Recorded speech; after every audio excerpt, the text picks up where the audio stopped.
Welcome. I'm Lisa Wren, and I'm here to welcome you to the Lesher Center and the Live from the Library event tonight, brought to you by the Walnut Creek Library Foundation and the Contra Costa County Library.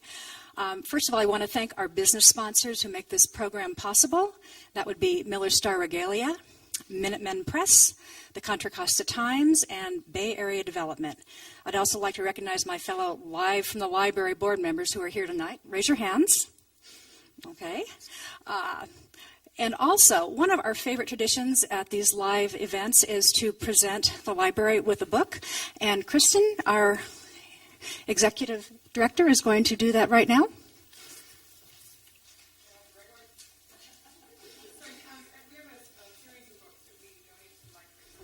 Library series, and no one's nice enough to sign it for us. When the new library opens, it'll be a special show.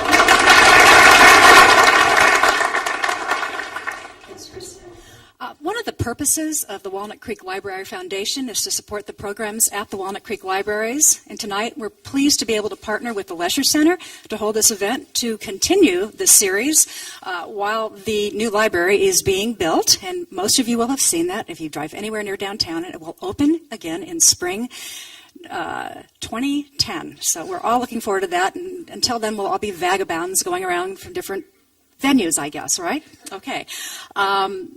There are also some monthly Live from the Library events at the Ignacio Valley Library, and next week they will host Master Gardener Billy Haug, who will discuss pruning techniques for the garden. We are also glad tonight that Clayton Books is here. They're giving us the opportunity. You can buy one of the several books that our guest speaker has done tonight. You can buy them tonight. I almost had a dangling participle there, and I just didn't want to go with it. This event also, and one other housekeeping thing, this event and past Live from the Library events have been taped by CCTV, and thank you, and to the County Library for arranging the taping. This event can be seen on Comcast Channel 27 or Astound Channel 22, and I just got the air dates, which are Monday, November 10th at 8 p.m. and Friday, November 14th at 3 p.m. I'd also, one more quick thing, like to thank the elected city officials that we have coming here tonight, and that would be Charlie Abrams. Councilman Charlie Abrams, are you here? Hi, Charlie. And Kathy Hicks, our former mayor. Will you raise your hand? Hi, Kathy. And now on to our speaker. Ying Chang Compestine, who lives in Moraga, I believe, Lafayette, left China in 1986 to attend graduate school in the U.S., where she has remained. After her parents passed away, she began her novel, Revolution is Not a Dinner Party, as a way of coping with her grief and to reconnect with her China roots. Since its publication in 2007, it has received 25 awards, including the California Book Award, American Library Association's Best Books and Notable Books, and the San Francisco Chronicle's Best Children's Fiction Book Award. But before that, she did a lot of other things, and she's still doing a lot of other things, I understand. If you have already read Revolution is Not a Dinner Party, then you know that food factors heavily into her childhood memories. So it's no surprise that in addition to writing fiction, Ying is also an authority on Chinese cuisine. Currently, she is the spokesperson for Nestle Magi, Taste of Asia products. She is also the author of 3 cookbooks for adults and 8 picture books for children. Tonight, she will share her journey as a writer in 2 worlds, and give a slideshow about her life growing up in China, and I suspect she has a few other surprises in store for us as well. And and another thing to know is just that the slideshow will show some of the people and places that were part of the book, which I found real. I can't wait to see them because I'm still very fresh in my mind. So without further ado, let me introduce Ying Chang Compestine.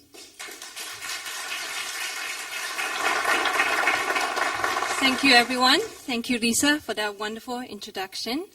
And thanks to the library. I feel very honored to be chosen to be the presenter here. And thanks for my friends to be here to be supportive as well. It's really an honor to be here to be able to talk about my book and as a writer.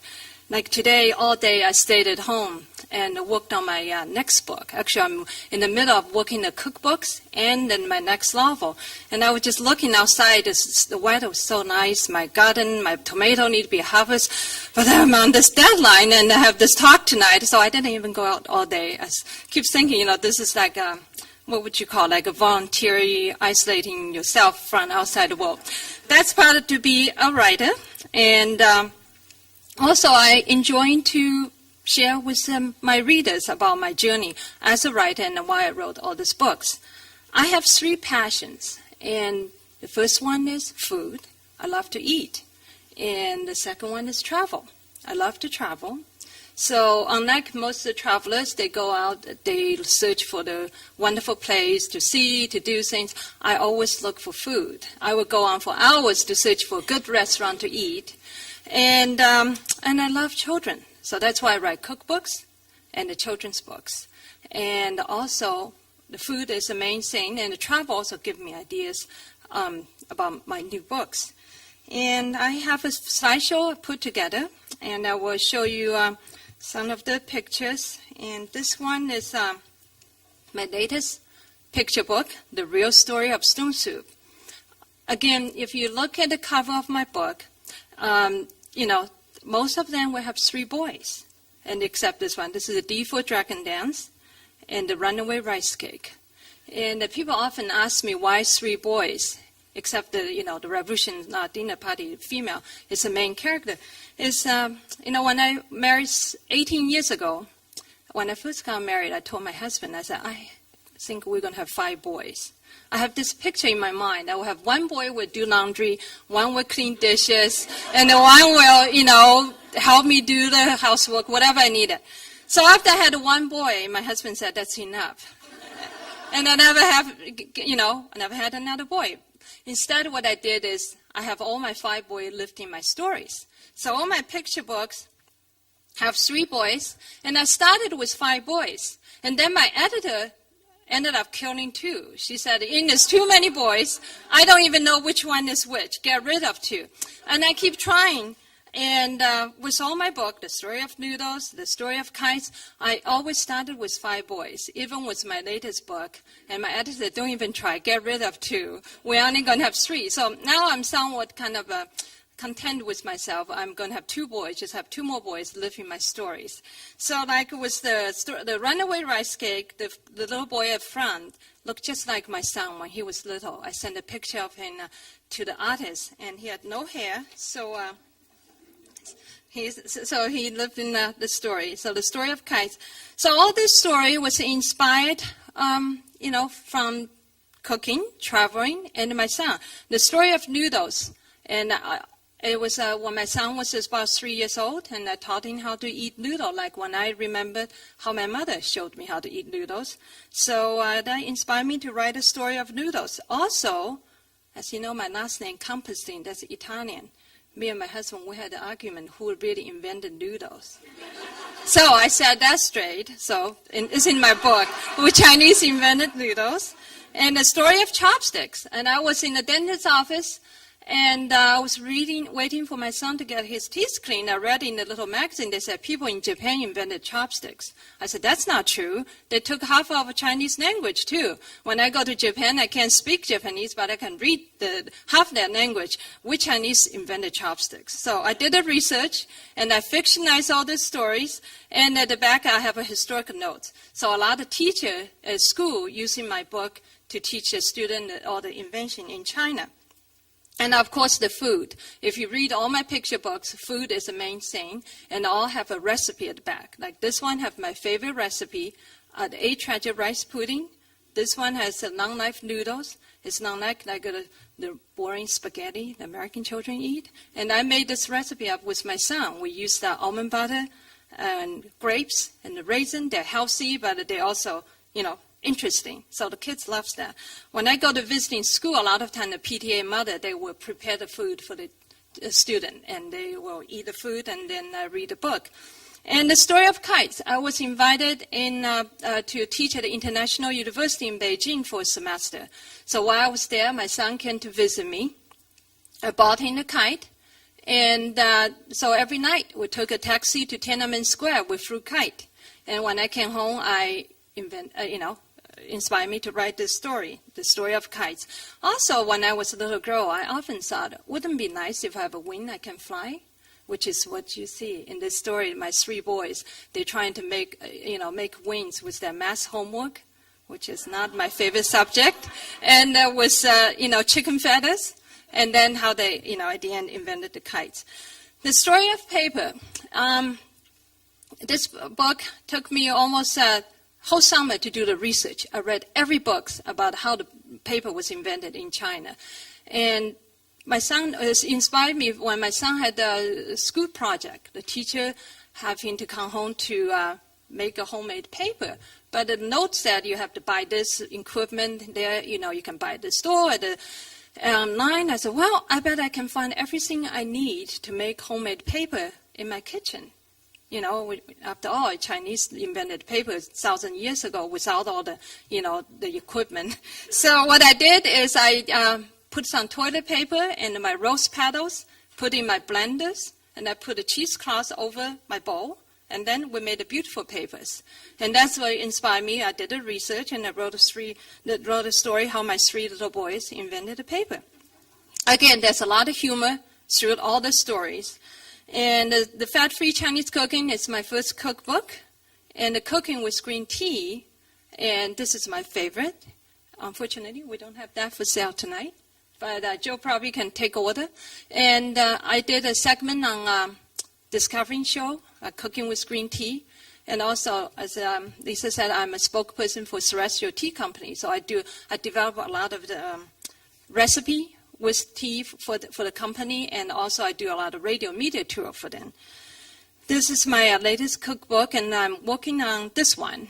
Hopefully this will come out next year if I can get my novel out first.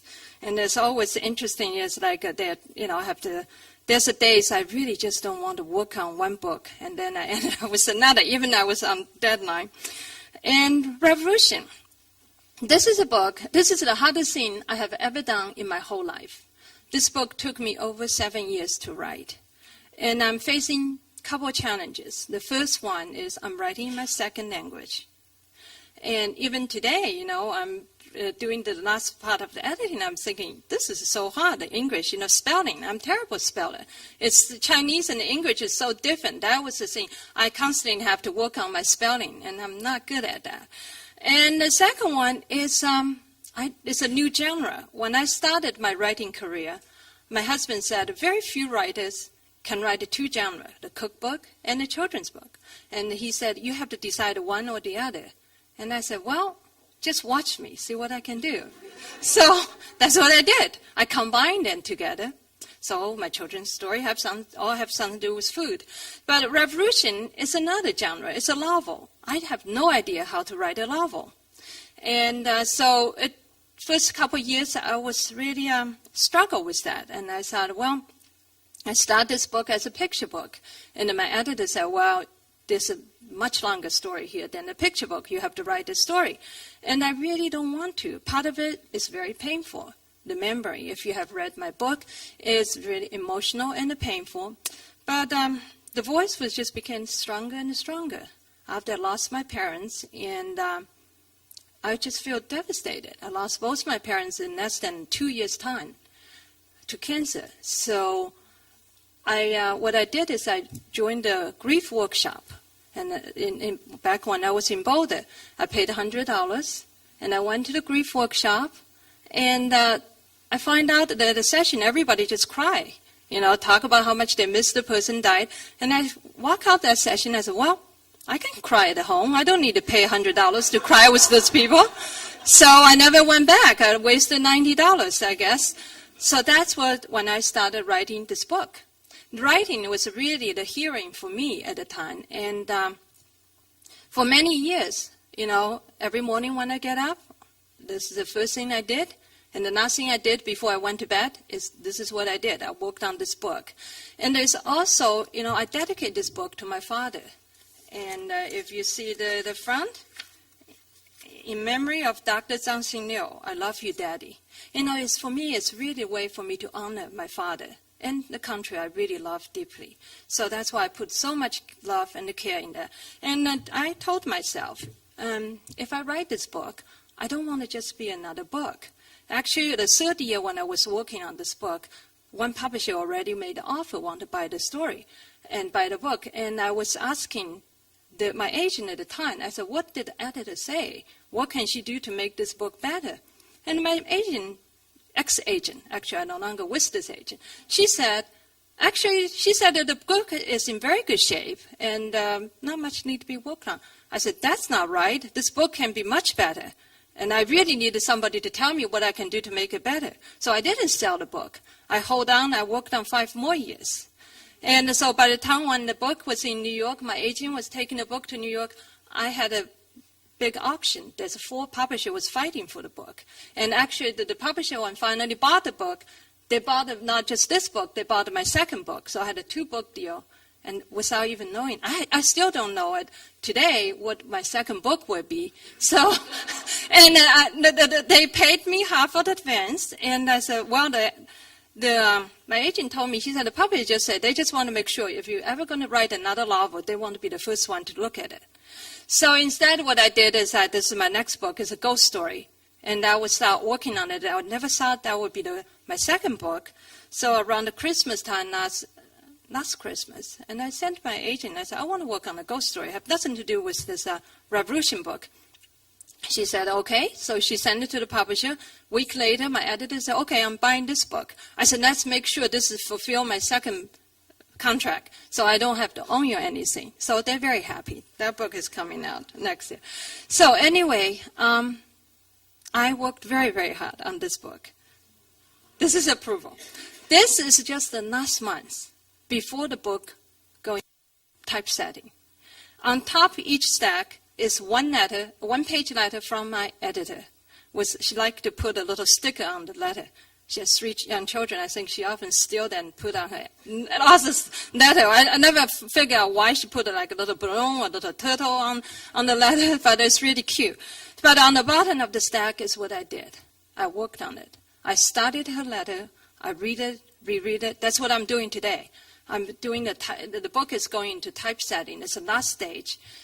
And there's some pages I probably reread it like 20 times. I just want to make sure everything is perfect. I have box and a box manuscript in my garage. When the book came out, and I was looking, I happened to be the 3rd year. I put a label each year. I started reading the manuscript. I was thinking, this is horrible. I can't believe I wrote this.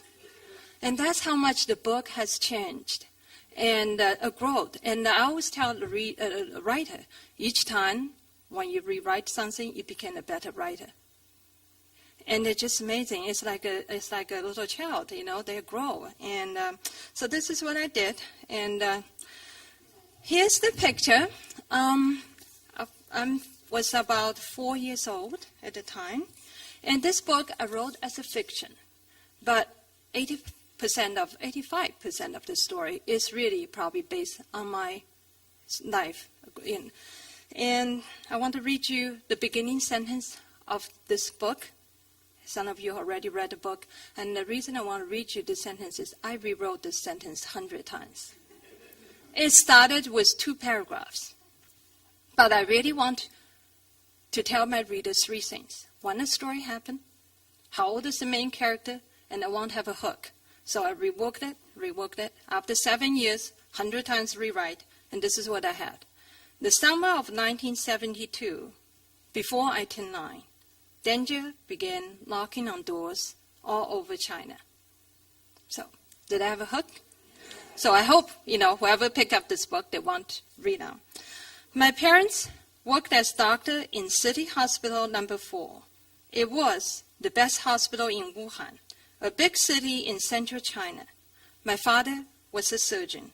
My mother, a traditional doctor of Chinese medicine, treated patients with herbs and acupuncture needles. When my dog got sick, I treated her with candies. We lived in the 3-story brick building in the hospital compound near the Yangtze River, the longest river in China. So this is the 3-story brick building. I went back to China after I sold my book. It was everything was done. It was interesting. After working on this book for 7 years, I feel really lost. When I got up in the morning, I feel like there's no purpose in life. What am I doing now? So that's when I said, well, I probably should take a trip back to China. So I went back to China. I went back to the hospital. This building is over 100 years old. It's still there. My family no longer live there. The left 3 windows is the window to our apartment. A lot of the scene and the story happened in the courtyard. And this is the apartment. And for those of you who have read the book, you probably remember Comrade Lee. When the revolution started, the government sent a Comrade Lee, a government official, to live in one of our rooms so he can spy on us. And he lived behind that door where used to be my father's study. This is a long alleyway, leads to my school. This book, is different. I read a lot of books about the Cultural Revolution, by other writers from China. They're all wonderful books. But, I just don't want to write another Cultural Revolution books, like just about Cultural Revolution. What I really want to write is about a book through the 9-year-old young girl's eyes, what has really happened. That's what I really remember, the time I lived through that horrible time. I really don't understand why is all this happening until, gradually he grew. At the beginning, Ling was a really spoiled little girl. She didn't want to eat all the food her mother cooked, just like a lot of kids today. But when the revolution started, when the life became harder, when the father was taken away by the Red Guard, and she has to go to the market to fight for a bag of peanuts. Get a fight for food to survive. So in the story, Ling grew, and there's a character growing and how she became a stronger and stronger person. And this is the alleyway leads to my school. Every morning, just like Ling in the story, when I walk down this alleyway, my heart just start beating, and I start get all nervous because I never know who is going to hide in on the other end, and who's going to attack me. Because at the time, Ling was characterized as a bourgeois child. And my father was accused as an American spy because she went to American missionary school. So I was singled out at the school. And to the end, I wore my brother's belt to school with a metal buckle, and I was ready to fight. So just like, in the story, towards the end, there's a scene about how Ling was fighting with the bully at the school. And this is my school. It still was that communist member, the slogan, just as I remembered, the red slogan. My classroom is the first window on the first floor on the left. And let's see, I didn't have I used to have a picture of the one inside the classroom. Brought back a lot of memory. Just as remember, this is almost over 25 years now. And my father was really my hero.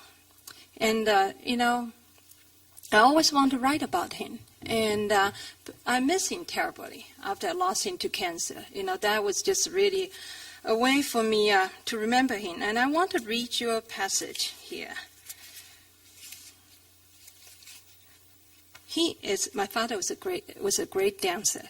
And he taught me how to dance. And let's see if I'm having too many places folding here. Despite all this, Father told us we should look for joy even during hard times. The night when the electricity to our building was cut off and the Comrade Lee was not home, Father closed the window and lit a small candle. He taught me how to dance the 2 steps and the waltz. I was quick to learn. I asked Father to teach me the tango, but he said our living room was too small to practice. When Father and Mother used to tango at the parties, everyone had stopped to watch. Mother wore her long white silk dress. As she gracefully swung out her leg, I could see her shiny silver high heels. They can't keep people from dancing forever. Someday, I will teach you at a dance hall. Father made a graceful turn with one hand spread out and the other resting on his hip. I dreamed of wearing a red silk dress and dancing with a handsome young surgeon. So that was one of my childhood dreams, to own a red dress. And I didn't quite really understand my father. One part I do not understand is why he treated, if you read the story, he treated all the Communist Party members during the revolution, even, everybody else. And at the time, I remember I was quite angry. I asked him, I said, how could you treat those people? Their children are the one who bullies me at the school. But my father told me, he said, I'm a doctor. One day, lying on my surgical table, I have to treat all of them with compassion and to do my best to save their lives. And that was quite hard for the young girl to understand, because in my mind, I cursed them many times to die, and then all the bullies at the school, and I thought I would never have done that. So not until last time when I finally went back to China, I think I truly understand my father. If you had watched Olympic, you probably see China has changed a great deal. And, if you go to Shanghai or Beijing, it's much more modernized even than New York. Some part of that, they have, beautiful malls and, high-rise building. But this part of Wuhan, this is right outside where the hospital, when I described Lynn every morning, she walked outside her compound to go walk down the busy road. That's this busy road to walk. Then he turned onto the alley to go to school. And this part of the city hasn't changed at all. And part of the Wuhan I cannot recognize. It really changed. And that's because where the hospital located is in a very poor part of town. And a lot of villagers, farmers, they come to use this facility. And this is the street vendor. They're selling steam bun, or this is after the morning breakfast rush hour, and they're sitting there. And that's what I did. In the morning, every morning, I would get up and have 5 cents to buy a steam bun and walk to school while eating my breakfast. And when I, walk around that neighborhood, I understand why my father, after he came to this country for a year, he said, I miss my patient. He went back. He have a lot of compassion and towards his patient. He really want to help those people. One thing I remember, a lot of those people came to, use this hospice facility. They are farmers, like in the work factory work. They can't really read, and they, not very educated people. And in China, it's different back those days, because we live in a hospital compound. They all can't, where to find our home. So they often to come to visit my father, and they get very nervous the day and night before they have to get their surgery. So I remember my father always greet them warmly. And many times he will have a piece of paper, he would draw a picture, explain to them patiently how he's going to operate them. And, that also that's to the later part of my life when I decided to choose my major to go to college. My father wanted me to go to medical school. I said firmly, no, I do not want to be a doctor. I heard enough people complain growing up every day about they not feeling well. So that part was very clear. So I have no desire to be a doctor. The one on the left is my father. After the revolution, he was the director of the surgical department. And he saved many, many people's life. And I remember when I went back home, when he had lung cancer, and I went to visit him. He has so many patients and the colleagues to visit him every day at a hospital ward. And they send so many gifts. And, people just, I keep looking at that. I say, it would be nice if they can just let him rest. But they always, all day, there's people there to visit him. That's me. I was probably about 6 years old, 6 and 7. And I still remembered the jacket I was wearing. It was a red jacket. And it's black and white. You can't tell, but it's red. It was the last colorful jacket I had for many years to come. Because very soon, just like in the story, all the colorful fabric was forbidden in China. Nobody allowed to wear anything colorful. Everyone has to wear mouse uniform. So all the girls have a 3-button mouse uniform. All the boys have 5 buttons mouse uniform. And I looked really unhappy. I was probably 9 years old, just when the story has happened. And I remember my mother made me 2 outfits just like this, really big and baggy, because in the winter time, I will have a winter jacket underneath it to protect my winter jacket not get dirty. Spring and fall, this is all I have to wear, the dark blue mouse uniform. I tell you, for many years, I dreamed a dress. I love clothes. I still do. And I dreamed to have a red dress. Just like, I often, I dream a lot. I think that's maybe part later on why I became a writer. All those dreams lead to stories. And so this is after the snowstorm.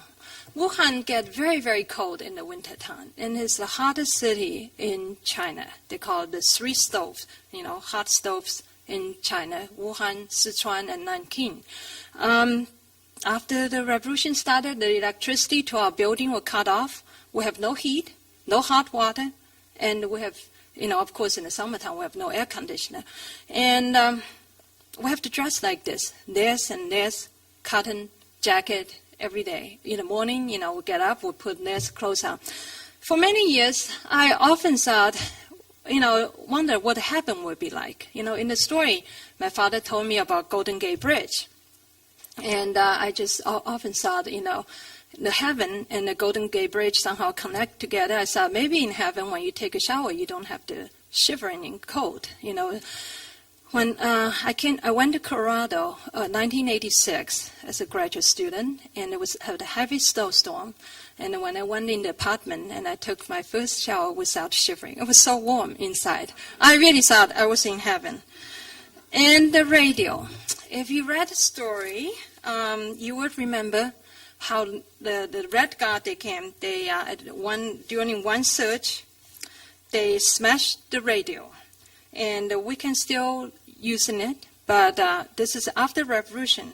Finally, we're having enough money to buy a tape recorder and a radio. We're just so proud. My father was, and because we can then listen the BBC without much easier to get a much better reception. Let me see if I can find this passage. I would like to read this.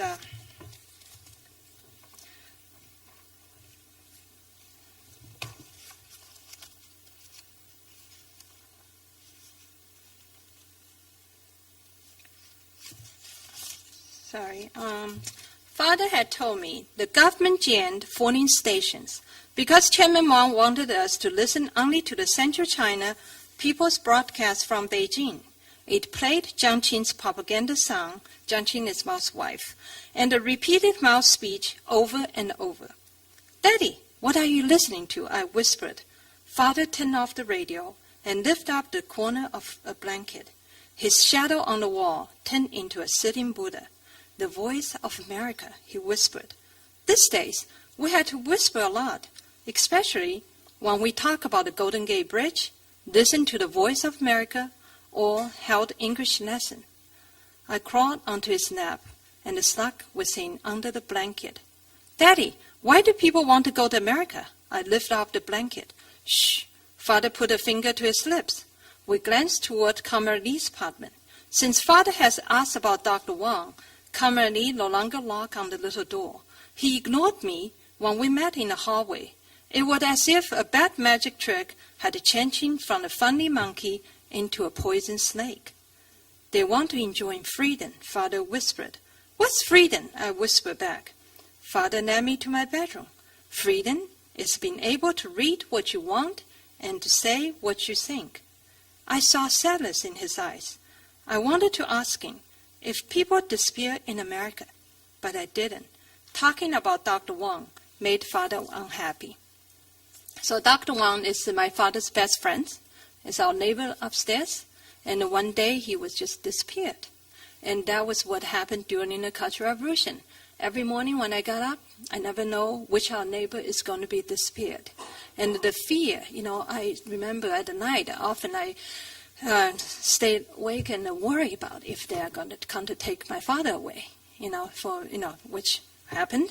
I do a lot of radio media tours as a spokesperson for Celestial Tea and the Nestle Maggie for their Asian product, so it's not a big deal. And often do a 16 radio media tour in the morning. So I will do it in my bed, and they will call me if there's a central station in New York. They will hook me up. So I started from New York, Boston. So often that was just terrible. At that one part I hate is I have to get up at 6 o'clock to catch their rush hour. So then by the time I get to California, so I would cover.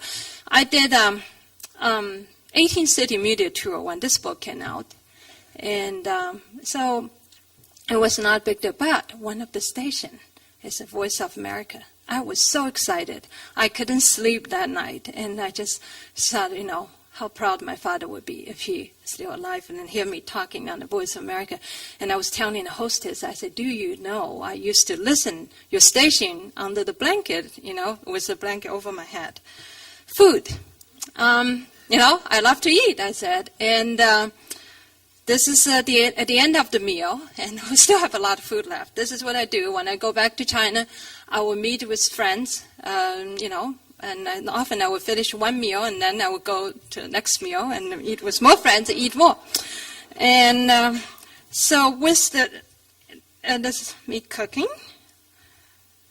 Another thing I do is, another part of my career is travel, and I love to do that.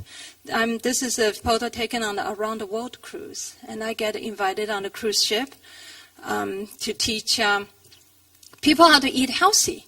And I also thought it was very interesting, and because on the cruise, people eat when they wake up in the morning. And they eat, they have an evening buffet at 12 midnight, and there's a huge chocolate buffet. You will see the long line of people that go to eat, and then they go to bed. But next day, they all come to my workshop to learn how to eat healthy. And they will have the huge auditorium. And sometimes my lecture will have more people than the evening show. And so they will have people. And last time I just got back this summer. I was in Europe for a month because the book came out in UK. I did a little book tour there, and I was invited to do a lecture on a Mediterranean cruise. And there's no room. There was standing room only. People were sitting on the steps, and they all wanted to come to learn how to eat healthy. And I was talking about healthy Mediterranean diet and cooking show. I have done many, many cooking shows, and this one was, I just thought it was fun to throw some photo here to share with people. They often ask me, is it fun? Is it to do, what's it like to do it? It's a lot of fun, but it's a lot of work. And I hosted 20 episodes, my own show, my own cooking show in Chinese. And it was aired on the Phoenix TV, and I also have a show with Food Network, Discovery Channel, and also HGTV, Home Garden Show. And this is, I was there, this is a Nestle headquarters in LA, and I was talking to the producer, which was like a slave driver. All day he was telling me after me, hurry up, hurry up. And this is what's like, and I did 10 episodes that day. I was there for 2 days. It was exhausting. This is a second before the show. I have the makeup person trying to make me, I guess, just a little bit better, putting the makeup on me, my producer standing there, and the wardrobe person, and is trying to adjust my clothes, and the food stylist is trying to make sure I get all my ingredients, and I don't know what that woman doing there. Back there, I was making notes about something, and then they all gone. So I look really calm there, right? And I have to tell you, it was interesting. I was there for a week, and I did all that show. So they bought all my outfit for me. There's a whole wardrobe. And so between every show, I have to go to change clothes. So I look like we didn't tape all this in one day, right? So this is the food, the shrimp, and with sesame. And after the book came out, my publisher sent me on a cross the country book tour. I'm very thankful, and they did a wonderful job promoting the book. This is in New York, and they decided Because if you read the book, I talk a lot about food. The pan-fried eggs, the ribs, the long-life noodle, they're all very symbolic. At the good time, they show the happiness, and the bad time, really show you the character, what she's going through the struggle. So what I did is I developed 12 recipes. And so I sent to my PR person, I said, well, if we're going to do a banquet, let's cook all the food from this book, and here's the recipe. And the first he said he called probably half of the Chinese restaurant in New York, and none of them want to cook any food, from other, they don't want to cook follow other recipes. It's a lot more work. And he called me back. He said, I just don't know. Nobody want to host in this one. They don't want to make food, not, from outside their menu. And I said, well, I don't know if this is going to help. I said, here's a link with my Chinese cooking show. Maybe if you just tell them, maybe they were willing to do it. 10 minutes later, he said, yes, this restaurant said they would be honored to do this. And they were so nice. They hosted, they cooked all the food, followed my recipe, which is wonderful. That's what I do. When I go on a cruise ship, the executive chef, they will cook my recipe. I will send them ahead of time. They will have special evening. People will have to pay extra money. They will come to this dinner, and they will cook my food. So it's always fun. If you guys like to, you can go on my website. I have all my travel picture there. It's always fun to see how other chefs cook my food, and I just have to dress up, look nice to host the meal. And we ate for 4 hours. It was the best banquet there. Everyone so happy. And my editor was telling me, all those people now, they're still talking about in this banquet. My next book is called The Menu for Menu for Chinese Hungry Ghost. So the book is just like, it's from appetizer, main course, and dessert. It's 8 ghost stories. Each story leads to a recipe. So the idea is when you finish reading the book, you can have your own Chinese banquet. So I look forward to hosting that banquet. And visiting school, I really enjoy this part, to share with children about my life and my book. And this is in Stockton. And I will have to say, I'm quite sad to go visiting that school because they have no money, and they lay off their librarian. The principal also worked as a librarian. And I just thought all the children, and we're all so lucky to live in this wonderful area, Walnut Creek and, Lafayette and Orinda. It's Stockton. It's like a different world. Every year I go there. I spend 1 week in Stockton. I'm visiting school there. And I just so feel very, very sad for those children. And also, their library is in the trailer. I just thought, I really hope that will change. And this is in Washington, D.C. The book won a lot of awards and also get on the required reading list. So now many schools across the country, a lot of teachers incorporate this into their curriculum for English lessons and history lessons. And I was in Sonoma, and one of the private school, Sonoma Country Day, and the student, they all there study my book. And then I was looking, the history teacher came up the whole 3 pages multiple choice question based on my book. It was really interesting. I'm not sure I can answer all those right either. And it was like all the children was there studying really hard.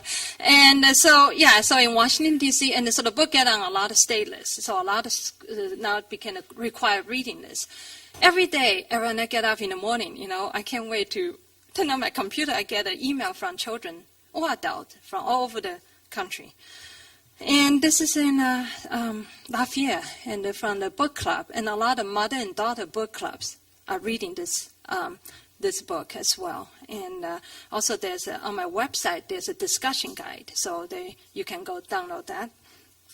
And adopted children. And I was I just got back home from San Diego, the Hoya Country Day.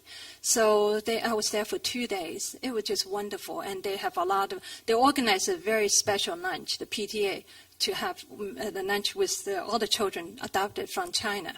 I have to say, it's always just wonderful to meet other, girls. I love children in general, particularly meeting those girls from China. So the Hoya Country Day, San Diego is one of the richest schools in the country. So those children, they all, were careful.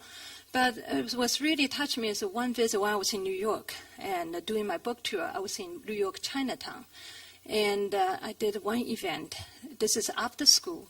And all the children, they went to their after-school program because their parents working in the restaurant. So it was like 4 o'clock.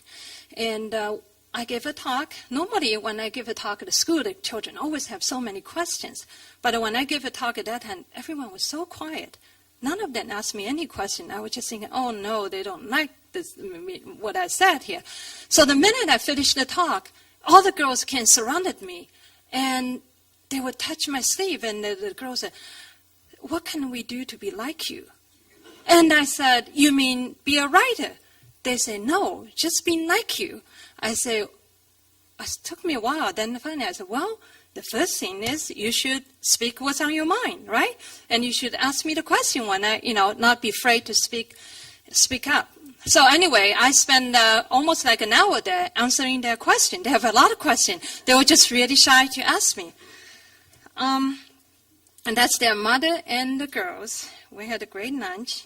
Dr. Wang. And when the book came, Dr. Wang is about 82 years old. He's still treating patients. He works in the hospital, number 6 hospital in Wuhan. Every night, he still ride bicycle, to ride bicycle to work. And I went to visit him. That was before the book came out. I just sold the book. I went to visit him at the hospital. And it just brought back a lot of memory. And I brought him some gifts, some, vitamins and some classic music. And my father loved this classical music. And it was interesting. The next day, my brother said, he called, asked my brother, he said, you should take the vitamin back. You need the vitamin more than I do, but I will keep the music. So, and I was just talking to, then I started talking to my brother more. And I find out he became the model doctor in China. He was featured on the national television because all the doctors work under Dr. Wang and the Dr. Wang. They refuse to receive any gift from the patient. But the funny thing is, when I was in China 2 years ago, I was at the hospital. I saw a lot of fancy cars, BMW and Mercedes. So I started asking around. I said, who owned this car? They said, oh, the doctors, of course. And I started doing my research, which leads to me to my the book I'm writing right now. One of the story is about the corruption in the medical system in China, because nowadays it's very common for the doctors to receive the bribe from the patient. They call red bag. And my Chinese contract just came back from China. He said, my uncle was sick, and I think I pretty much spent my whole year's salary to, pay for his surgery. I said, what do you mean? I said, you have to pay bribes. He said, of course. He said, every doctor I have to pay. I said, how much do you put in there? And I said, well, I'm a writer. I can ask all this kind of question. He said, well, at least 5,000 yuan, which is $600. For average Chinese, my brother make about 3,000 yuan a month, and they have to work very hard. So just think about those doctors, whenever they perform surgery, they take bribes. So that's how they can buy the fancy car, and, they live in the new apartment. So Dr. Wang, he ride his old bicycle to work. So when the book came out, the first copy I received, I thought I want to send this to Dr. Wang. But I want to be careful because I don't think the Chinese government would be very happy with this book. So what I did is I wrapped the book in a couple of layers of clothes, and I have a friend who's going back to China to do business, so I addressed the envelope in Chinese. I said, wait until you get to central China, then you mail this package. So I mailed a package to my brother, and then after my brother received it, and he rode a bicycle and delivered the book to Dr. Wang. And I feel very happy, and, he received that. And this is my family. People always ask, I have a son. And he is 14 now, just starting high school. And remember, one of my dreams is dancing in my red dress with a handsome young surgeon. And I didn't marry a surgeon. I dated a few who worked under my father. And I find out very soon they all have to work at night and the weekend. So I said, no, I don't think I will marry a surgeon. If I want to go dance, right, they have to be able to go. So I married a husband who's an engineer, so he can go dancing with me at the weekend. And he's a great dancer. I met him dancing, actually. He was dancing with his girlfriend at the time. And I was engaged, and I saw him dancing. I said, wow. You know, when I came to this country, I have this dream, expectation. I read Gone with the Wind. I thought all the men know how to dance. Until I came here, I realized all the men know how to dance are very old. They're all old men. And so my husband was the first young man I saw learn how to dance. And he was taking dancing lesson at the time. So I said, well, I guess I have to marry this man. So I did.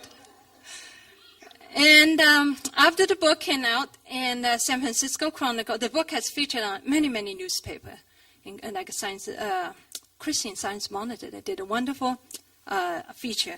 And then the San Francisco Chronicle, they said, we want to send a photographer to your home to take a picture of you cooking. I said, oh, what's fun about cooking? People take a picture of me cooking all the time. They said, well, would you like a picture taken? I said, well, of course, in front of Golden Gate Bridge. And this is the photographer taking a picture. I was very picky. He took over 100 photos that night. I kept saying, no, this is not good. This is not what I'm thinking. I have this, idea what my photo should be like. And also, that night, he said he worked for San Francisco Chronicle for many years. He said, Hardly you have this beautiful, clear night, no wind, and it was just warm and clear. And I really can feel just like my father was watching me, and I was so happy. And for years, I was looking for a long skirt, red skirt, and it happened to be 2 weeks before that, and at the Lafayette Wine Festival, and I saw this red skirt. The minute I saw it, this is it. I bought this before they caught me. It just all happened. And so, of course, not good. No, he took that. And so then we went to the other side of a bridge, and the sunset is getting darker. And so, no, not good.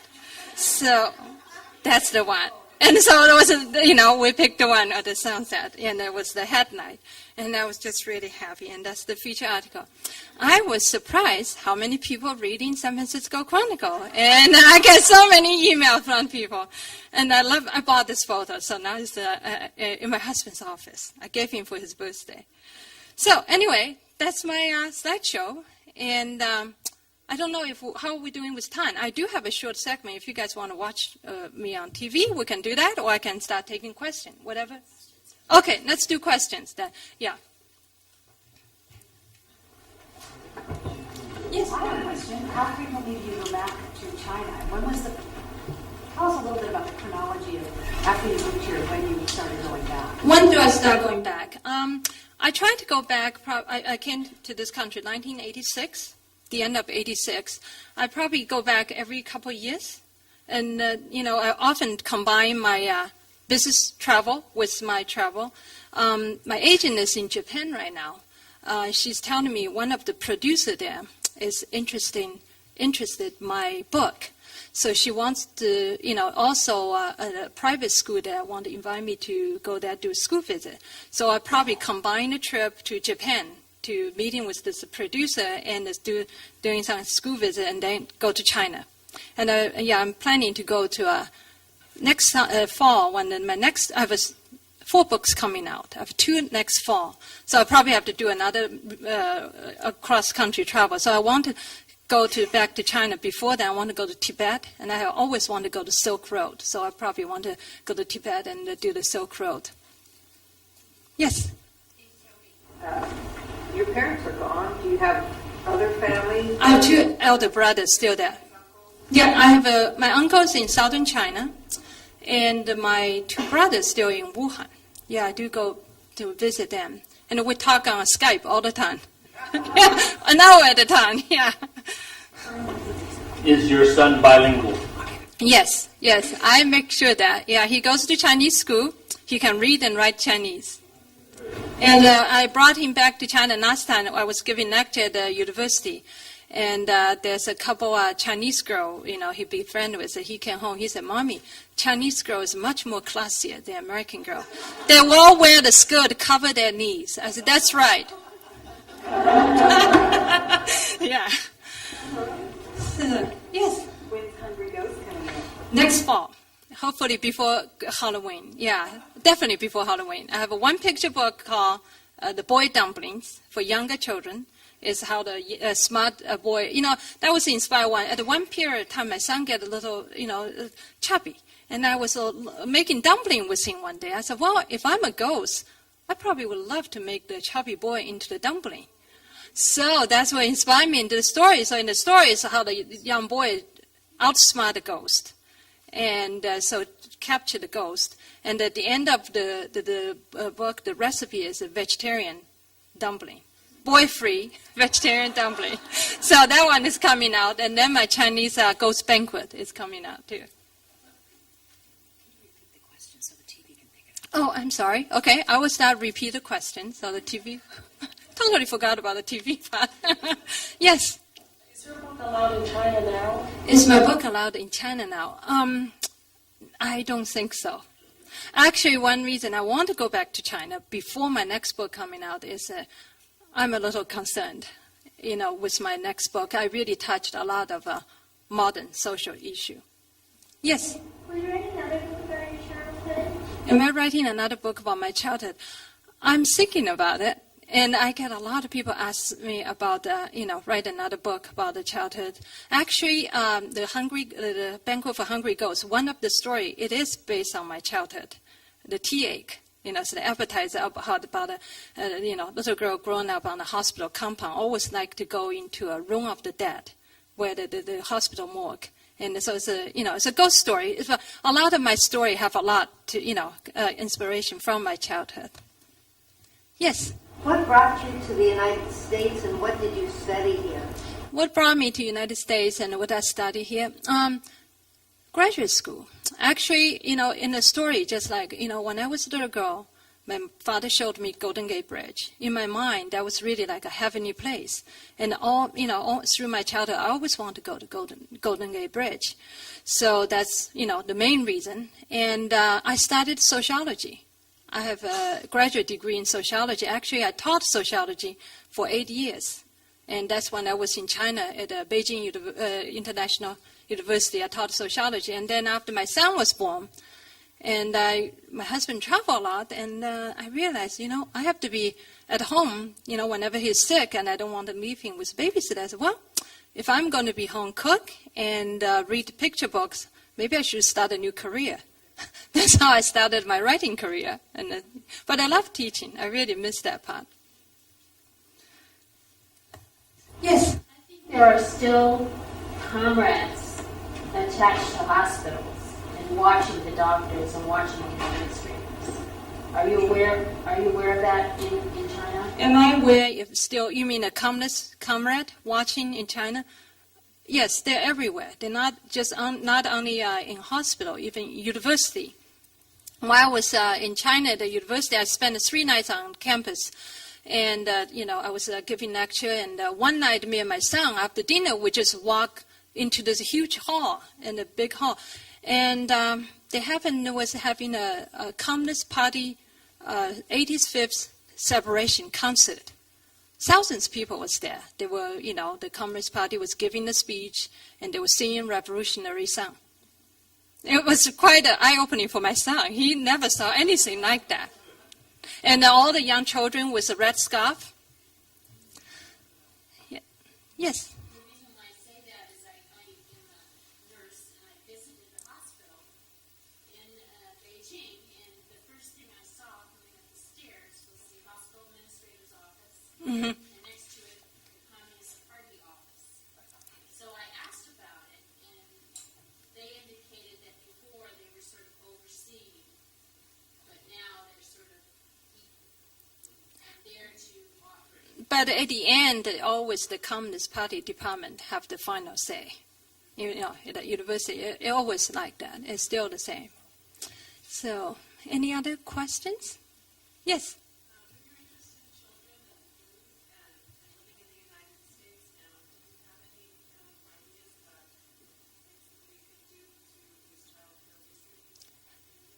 Thank you for asking that. Yes. I could give another lecture on that. So the question is, if I just making sure if I have any thought on how to reduce the child obesity in this country. Yes, that's why, actually that is another reason I wrote this banquet for Chinese Hungry Ghosts. And it's because when I go to visiting school, two things. First is, it's always painful. It's just so painful for me to watch what the children eating at the lunch hour. It's just, I hate to say it, those food are just horrible, and the drinks, the chemical drinks. I also tell my son, he know that, and his friends, when they drink that, I say, you know how many sugars in those bottles? 32 gram sugar, sometimes 42 gram sugar. If you put those tablespoons, each tablespoon is like a big pile. And those deep fried food. And another thing is, I get asked a lot from the children about the cooking and the food, and particularly the boys. So I said, well, I will write this story. They're all healthy recipes. Link to the story. Maybe the children will learn how to cook. I really hope things will change. I think number one thing is the parents. They have to take the responsibility, what they give to their children, too. One simple thing is I would love to see the parents just get rid of all the drinks, the sugar drinks. Just give your children water and tea. And that will cut off a lot of the sugar and fat. And another funny thing is when I was on the cruise, I saw those, on the Mediterranean cruise, there was a summertime, so many teenagers. So I was eating dinner there, and I saw a lot of them, they will drink tea, but they drink tea just like their parents. You know what they do? They put milk in there, the cream in that, and honey. By the time they finish that thing, nothing tastes like tea. And I don't, I was thinking, what's the point to drink tea? And then if you go to the store, even, you can buy bottled tea, so-called. Those cold bottled tea, they are loaded with sugar. They do more harm than good. So anyway, I will have a lot to say about that. I really hope there's some changes. Yeah. And here is much better. When I go to visit school in the poor part of the country, I see a lot of overweight children. Also in China, obesity is increasing, the problem now too. The rich Chinese, and they let their children eat fast food and American diet. So, yes? Do you illustrate your own children's books? Do I illustrate my own children's book? No, I do not do that. I wish. I have no idea how. I'm not. I love art, but I'm not very good at, I don't even know what's good. I have 7 illustrators working with me because I write too fast. The illustrator take a long time to illustrate a book. Like my Runaway Rice Cake, that one took 2 years. And the story of Chopstick and the paper, the kite, and the noodle, that whole series is all paper cut. And each of them took in about a year time. So what I do is I have 5 to 6 different publishers in New York publish my work. Each house have a different illustrator I'm working with. And I'm really excited. My another book, which is not coming out this year, the next year, it's called Seeing Walk. It's an illustrator in Barcelona. And they just sent me, and the bio said he has a house can face the Mediterranean Sea. I said, and when he's not illustrating books, he's playing flute with his friend. I said, wow, I want to have his life. So he's working on my book, but he's late. He's 1 year behind the schedule. Spend too much time playing flute. So I have a different illustrator working on my different books. One last question. Great. Okay. Yes.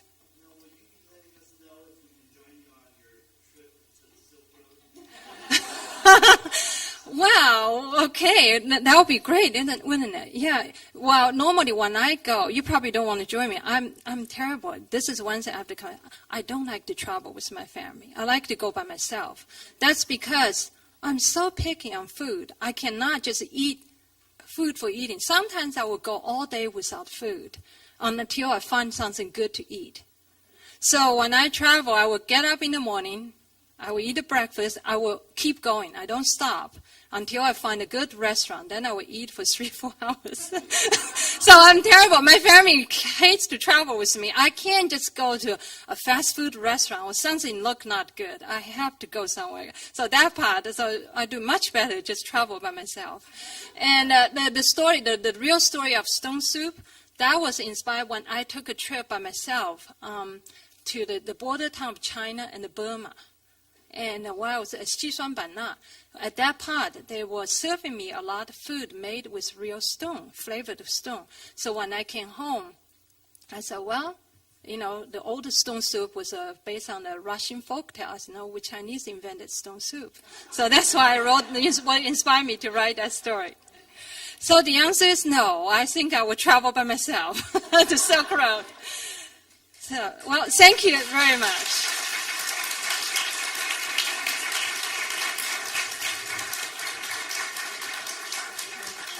I will try to get it over.